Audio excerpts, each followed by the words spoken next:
Estamos esta mañana con un testigo importante de lo que está pasando en Brasil, la crisis que está viviendo Brasil, que es alcalde de una ciudad de la provincia de Río de Janeiro y responsable do PT en el estado de Rio. Voy a pedirle presentarse, por favor. Eu sou Washington Quaquá, sou militante do PT há 30 anos, sou presidente do PT no Rio de Janeiro e prefeito de uma cidade com 150 mil habitantes ali na região metropolitana do Rio de Janeiro, que é Maricá. Muy bien. Entonces voy a pedirle un primer comentario. Brasil está en una crisis que es una crisis política, una crisis moral y una crisis también económica. ¿Cuál es la más significativa?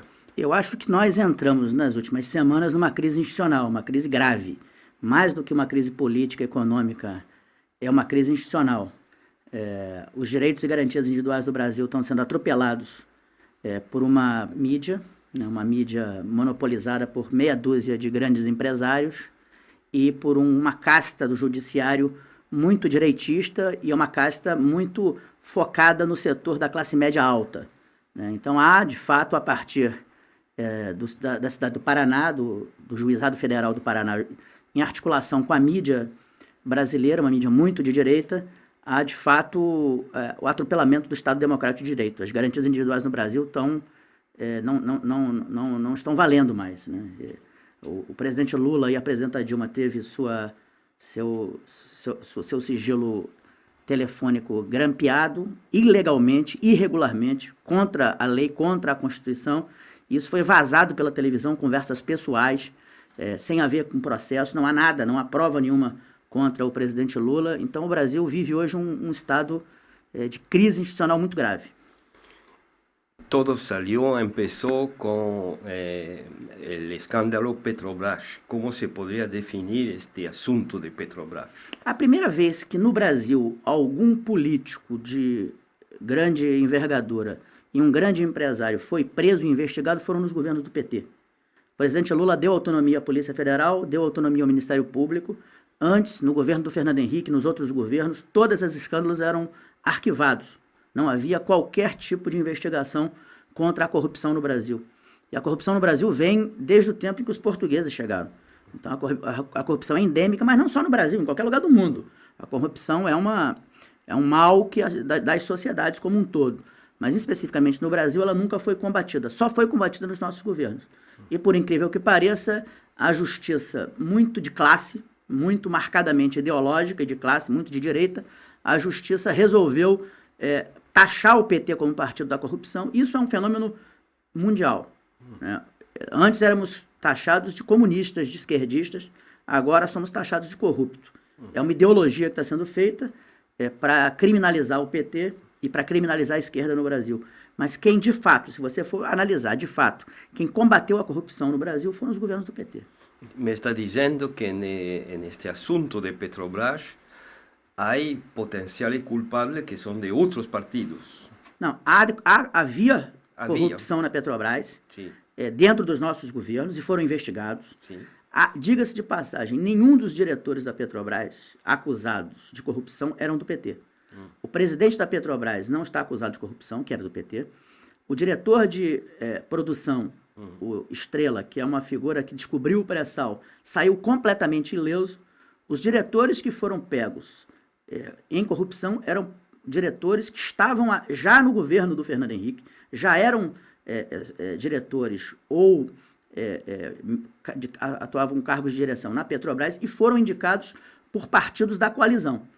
O grande erro do PT, mas um erro que tem a ver com o sistema político brasileiro, nós não temos um sistema político majoritário sólido, onde você tem que fazer acordos no Congresso para conseguir a maioria, e esses acordos são baseados em negociações com os partidos, entrega de cargos no Estado para os partidos, e nós entregamos cargos importantes para outros partidos, e o esquema de corrupção continuou, que já existia, continuou, mas sob nossos governos foi a primeira vez que eles foram investigados. Y el presidente del Congreso, Eduardo Cunha, está metido en este escándalo. É um ladrão. É um ladrão. Esse presidente do Congresso brasileiro é um ladrão. Um ladrão comprovado. Ele tem contas aqui na Suíça ele tem negócios escusos no Brasil há mais de 20 anos, agora foi eleito pelo povo. O mesmo povo, e pelo povo de direita, o mesmo povo que vai para a rua pedindo a renúncia da presidenta que investiga, que apoia as investigações, que deu autonomia à polícia para investigar, esse mesmo povo foi o povo que elegeu o Eduardo Cunha. Esse presidente do Congresso, ele é uma aberração à democracia brasileira. Existem provas, contas na Suíça, comprovadamente contra ele, e no Brasil só é preso quem é do PT. E por que não tem problema com justiça? Porque a justiça no Brasil, infelizmente, é uma justiça que se partidarizou. A justiça brasileira hoje é uma justiça que tem lado, tem partido e tem um objetivo, que é criminalizar o PT e só o PT. E quem é a oposição atualmente no Brasil? Partidos políticos, ou justiça, ou grupos de imprensa? Hoje, o centro político da direita brasileira, os partidos de direita estão completamente desmoralizados. O PSDB, que é um partido de origem social-democrata, mas que virou um partido de direita, com os partidos da direita brasileira, perderam completamente a capacidade de disputa eleitoral. Hoje, o centro da direita brasileira são as organizações Globo, a maior rede de televisão do Brasil, juntamente com as outras redes de televisão, com esse setor reacionário do judiciário. Formam um bloco político proto-fascista, e hoje no Brasil há agressão a negros, agressão a pobres, agressão a petistas nas ruas, porque há um caldo de cultura fascista sendo incentivado pelas redes de televisão no Brasil. Pero qual é o projeto político? Porque um grupo de imprensa, juízes, não têm projeto político para exercer o poder. Quem tomaria o poder neste contexto? Se consigam desestabilizar a presidenta e o governo. O juiz Moro fez não sei se uma tese de mestrado ou assim, um trabalho na especialização dele, um trabalho acadêmico sobre as operações mão limpas na Itália, sobre o processo italiano que levou o Berlusconi ao poder e levou ao fim do sistema político italiano, dos principais partidos italianos. Então, o juiz Moro, ele se baseia no processo italiano. Eles querem destruir a institucionalidade brasileira, destruir os partidos brasileiros, em última instância, destruir a democracia brasileira, e eles não têm projeto político para botar no lugar. O que está crescendo no Brasil é um ódio à política, é um caldo de cultura efetivamente fascista. Vocês na Europa conhecem isso mais do que nós. Quem seria o Berlusconi brasileiro? Não. Pode ser o próprio juiz Moro, porque não há nenhum magnata da imprensa que tenha base popular. Mas esse juiz Moro, ele conseguiu na classe média, no setor da classe média, uma audiência grande. Por quê? O Brasil é um país muito desigual.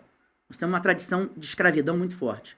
Os pobres e negros no Brasil eram tratados como escravos. Uma família de classe média costumava ter 2, 3 empregadas domésticas, enquanto seus filhos iam para a universidade exclusiva deles, e não para os pobres.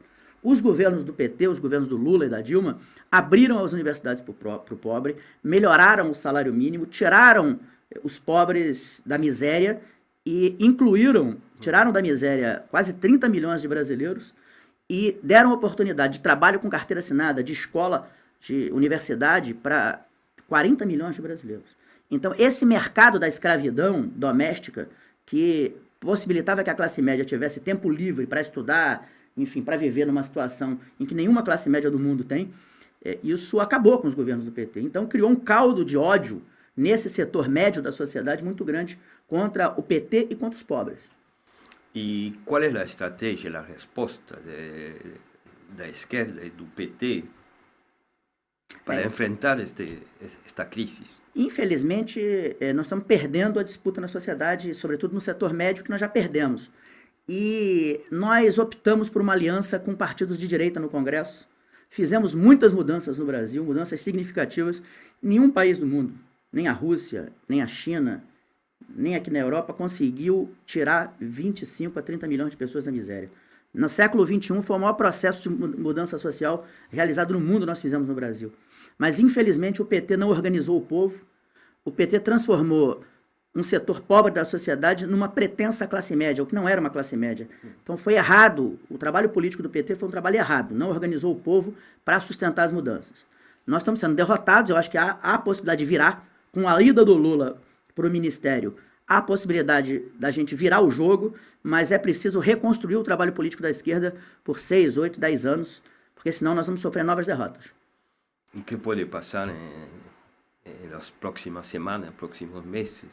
O dia de hoje nós estamos tendo grandes manifestações apoiadas por artistas, por intelectuais, pela juventude, e cada vez mais cresce o apoio contra o golpe, contra a quebra da democracia e da institucionalidade e a favor da manutenção da presidenta. Por mais que nós mesmos tenhamos críticas à presidente. Ela fez uma política de ajuste fiscal que não ajudou a consolidar uma base social popular, que é a nossa base social. Mas a permanência da presidenta significa a permanência da democracia no Brasil. Hoje vai muita gente para a rua.